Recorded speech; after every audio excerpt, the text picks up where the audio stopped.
Hi hello ಎಲ್ರಿಗೂ ನಮಸ್ಕಾರ. ನಾವು ಕುದುರೆಮುಖದಿಂದ ಶೃಂಗೇರಿಗೆ ಬಂದಿದ್ವಿ. ಇವಾಗ ಫ್ರೆಶ್ ಅಪ್ ಆಗಿ ದರ್ಶನಕ್ಕೆ ಹೋಗ್ತಾ ಇದ್ದೀವಿ. ನೋಡ್ಬೋದು ಜನ ಅಷ್ಟೇನಿಲ್ಲ, ಬೇಗ ಹೋಗಿ ದರ್ಶನ ಮಾಡ್ಕೊಂಬರೋಣ ಬನ್ನಿ. ದೇವಸ್ಥಾನದ ಗೋಪುರ ನೋಡಿ ಎಷ್ಟು ದೊಡ್ಡದಾಗಿ, ಏನು ಕಲರ್ಫುಲ್ಲಾಗಿ ಸಕ್ಕದಾಗಿದೆ ಅಂತ. ಸೊ ಯಾರ್ಯಾರು ಹಳೆಯ ವೀಡಿಯೋಸ್ ನೋಡಿಲ್ಲ ಅದನ್ನು ನೋಡಿ, ಒಳ್ಳೊಳ್ಳೆ ಪ್ಲೇಸ್ನ ಕವರ್ ಮಾಡಿದ್ದೀನಿ. ಇವಾಗ ನಮಗೆ ಬಲಗಡೆ ಏನು ಫಸ್ಟ್ ಕಾಣಿಸ್ತಾ ಇದೆ ಅದು ಪ್ರಸಾದ ತಗೊಳ್ಳೋ, ಅದ್ರ ಪಕ್ಕ ಲೈಟ್ ಹಾಕಿರೋ ಗೋಪುರನೇ ಶೃಂಗೇರಿಯ ಶಾರದಾಂಬೆ ದೇವಸ್ಥಾನ. ಇನ್ನು ಲಾಸ್ಟಲ್ಲಿರೋ ಆ ಫೇಮಸ್ ಗೋಪಾಚಾರ್ಯರ ದೇವಸ್ಥಾನ.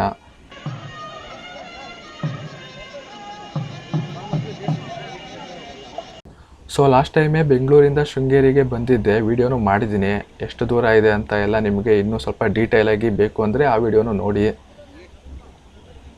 ಪಕ್ಕದಲ್ಲಿ ತುಂಗಾ ನದಿ ಇದೆ, ರಾತ್ರಿ ಆಗಿರೋದ್ರಿಂದ ಕಾಣಿಸಲ್ಲ.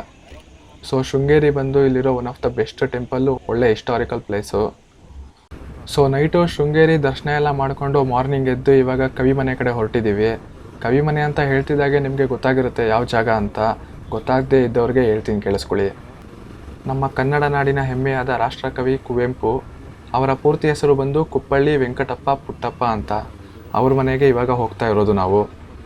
ಕವಿಮನೆ ಬಂದು ಶೃಂಗೇರಿಯಿಂದ ಆಲ್ಮೋಸ್ಟು 40 ಕಿಲೋಮೀಟರ್ಸ್ ಇದೆ. 1 ಗಂಟೆ ಅಷ್ಟರಲ್ಲಿ ಹೋಗ್ಬೋದು ನೀವು. ನೀವೇನಾದರೂ ಬೆಂಗಳೂರಿಂದ ಬರ್ತಿದ್ದೀರಾ ಅಂದರೆ 330 ಕಿಲೋಮೀಟ್ರ್ ಆಗುತ್ತೆ. ಇವಾಗ ನಾವು ಕೊಪ್ಪ ಹತ್ರ ಹೋಗಿ ಅಲ್ಲಿ ಯೂಟರ್ನ್ ತೊಗೊಂಡು ಕವಿಮನೆ ಕಡೆಗೆ ಹೋಗಬೇಕು. ಈ ಕವಿಮನೆ ಬಂದು ಶಿವಮೊಗ್ಗ ಜಿಲ್ಲೆಯ ತೀರ್ಥಹಳ್ಳಿ ತಾಲೂಕಿನ ಕುಪ್ಪಳ್ಳಿ ಅನ್ನೋ ಒಂದು ಹಳ್ಳಿಲಿ ಸೇರಿಕೊಳ್ಳುತ್ತೆ. ಅವರ ಹೆಸರಲ್ಲೇ ಅವರ ಹಳ್ಳಿ ಹೆಸರು ಇರೋದ್ರಿಂದ ಯಾರಿಗೂ ಕನ್ಫ್ಯೂಸ್ ಆಗಲ್ಲ. ಸೊ ಹೋಗೋ ದಾರಿ ನೋಡ್ಬೋದು ನೀವು, ಎಷ್ಟು ಬ್ಯೂಟಿಫುಲ್ಲಾಗಿ, ಏನು ಸಕ್ಕತ್ತಾಗಿದೆ ಅಂತ. ಲೈಟಾಗಿ ಮಳೆ ಬರ್ತಾ ಇದೆ, ಫುಲ್ಲು ಗ್ರೀನರಿ ಆಗಿದೆ. ರೋಡ್ ಕಂಡೀಷನ್ ಅಂತೂ ಫುಲ್ಲು ಸಕ್ಕತ್ತಾಗಿದೆ ಇಲ್ಲಿ. ಶೃಂಗೇರಿಯಿಂದ ಕವಿಮನೆಗೆ ಹೋಗೋ ರೋಡೇನೆ ಒಂಥರ ಘಾಟ್ ರೋಡ್ ಥರ ಇದೆ, ಫುಲ್ ಸಕ್ಕತ್ತಾಗಿದೆ, ಫುಲ್ ಸೀನಿಕ್ ರೂಟು. ಸೊ ನೀವು ಯಾರಾದರೂ ಶೃಂಗೇರಿ ಹತ್ರ ಬಂದಿದ್ದರೆ ಕವಿಮನೆಗೆ ಈ ರೂಟ್ ವಿಸಿಟ್ ಮಾಡೋದನ್ನು ಮಿಸ್ ಮಾಡಬೇಡಿ. ಸೊ ಇಲ್ಲಿ ರೈಟ್ ತೊಗೊಬೇಕು ನೀವು. ಬೋರ್ಡ್ ಹಾಕಿದ್ದಾರೆ, ರಾಷ್ಟ್ರಕವಿ ಕುವೆಂಪು ಬಳ್ಳಿ ಅಂತ. ಆಲ್ಮೋಸ್ಟ್ ಬಂದಿದ್ದೀವಿ. ಇಲ್ಲಿಂದ ಜಸ್ಟ್ ಒಂದು 1.5 ಕಿಲೋಮೀಟ್ರ್ 2 ಕಿಲೋಮೀಟ್ರ್ ಮ್ಯಾಕ್ಸ್ ಅಷ್ಟೇ ಇರೋದು. ಸೊ ಆಲ್ರೆಡಿ ಬಸ್ ಎಲ್ಲ ಬಂದಿದ್ದಾವೆ, ಒಂದು 2-3. ತುಂಬ ಜನ ಬಂದಿದ್ದಾರೆ ಅನಿಸುತ್ತೆ, ನೋಡಬೇಕು ಅಲ್ಲೇ ಹೋಗಿ. ಸೊ ಫೈನಲಿ ಬಂದಿದ್ದೀವಿ ಕವಿಮನೆಗೆ.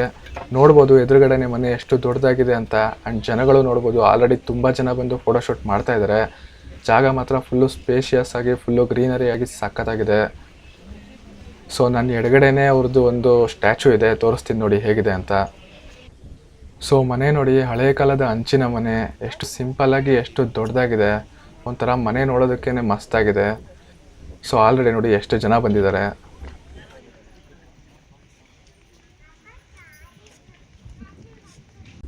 ಕಾಂಪೌಂಡ್ ಒಳಗೆ ಎಂಟರ್ ಆಗ್ತಿದ್ದಂಗೆ ಲೆಫ್ಟ್ ಸೈಡಲ್ಲೇ ನಮಗೆ ಕುವೆಂಪು ಅವ್ರದ್ದು ಒಂದು ಸ್ಟ್ಯಾಚು ಸಿಗುತ್ತೆ. ಆ್ಯಂಡ್ ಅದ್ರ ಸುತ್ತ ಅವ್ರು ಕೊಟ್ಟಿರೋವಂಥ ಮೆಸೇಜ್ಗಳನ್ನ ಬರೆದಿದ್ದಾರೆ, ಫುಲ್ ಸಕ್ಕತ್ತಾಗಿದೆ.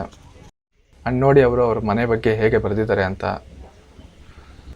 ಒಳಗಡೆ ವಿಡಿಯೋ ಮಾಡೋಕ್ಕೆ ಅವಕಾಶ ಇಲ್ದಿರೋದ್ರಿಂದ ಒಳಗಡೆ ವಿಡಿಯೋ ಮಾಡಿಲ್ಲ. ಒಳಗಡೆ ಅವರು ಹುಟ್ಟಿ ಬೆಳೆದ ತೊಟ್ಲೆ ಹಿಡಿದು ಅವರು ಉಪಯೋಗಿಸ್ತಿದ್ದ ಎಲ್ಲ ವಸ್ತುಗಳು, ಅವರಿಗೆ ಸಿಕ್ಕ ಪ್ರಶಸ್ತಿ ಬಿರುದುಗಳು ಎಲ್ಲದನ್ನು ನೋಡೋದಕ್ಕೆ ಇಕ್ಕಿದ್ದಾರೆ. ಆ್ಯಂಡ್ ಅವ್ರು ಹೇಳಿರುವಂಥ ಎಲ್ಲ ಮೆಸೇಜ್ಗಳನ್ನು ಫೋಟೋ ಫ್ರೇಮ್ ಮಾಡಿ ಗೋಡೆಗಳಲ್ಲಿ ಹ್ಯಾಂಗ್ ಮಾಡಿದ್ದಾರೆ. ಎಂಟ್ರಿ ಟಿಕೆಟ್ ಬಂದು ಒಬ್ಬರಿಗೆ 20 ರೂಪಾಯಿ ಇದೆ. 10 ವರ್ಷದ ಕೆಳಗಿರೋ ಮಕ್ಕಳಿಗೆಲ್ಲ ಎಂಟ್ರಿ ಫೀಸ್ ಏನಿರೋದಿಲ್ಲ. ಸೊ ಇವಾಗ ಕವಿಮನೆ ಬಿಟ್ಟು ಬೆಂಗಳೂರು ಕಡೆ ಹೊರಟಿದ್ದೀವಿ. ಇಲ್ಲಿಗೆ ನಮ್ಮದು ಮಾನ್ಸೂನ್ ರೈಡ್ ಮುಗಿದಿದೆ. ಸೊ ಎಲ್ಲ ಎಪಿಸೋಡು ನೋಡಿದ್ದೀರಾ ಅಂದ್ಕೊಂಡಿದ್ದೀನಿ. ಒಳ್ಳೊಳ್ಳೆ ಪ್ಲೇಸಸ್ಗಳನ್ನ ಕವರ್ ಮಾಡಿದ್ದೀನಿ, ಒಳ್ಳೊಳ್ಳೆ ರೂಟ್ ಕವರ್ ಮಾಡಿದ್ದೀನಿ. ಸೊ ಯಾರು ನೋಡಿಲ್ಲ ಫಸ್ಟ್ ಎಪಿಸೋಡಿಂದ ನೋಡಿ, ಸೊ ದಟ್ ನಿಮಗೊಂದು ಒಳ್ಳೆ ಐಡಿಯಾ ಗೊತ್ತಾಗುತ್ತೆ. ಕವಿಮನೆಯಲ್ಲಂತೂ ಸಿಕ್ಕಾಬಟ್ಟೆ ಜನ ಬಂದರು.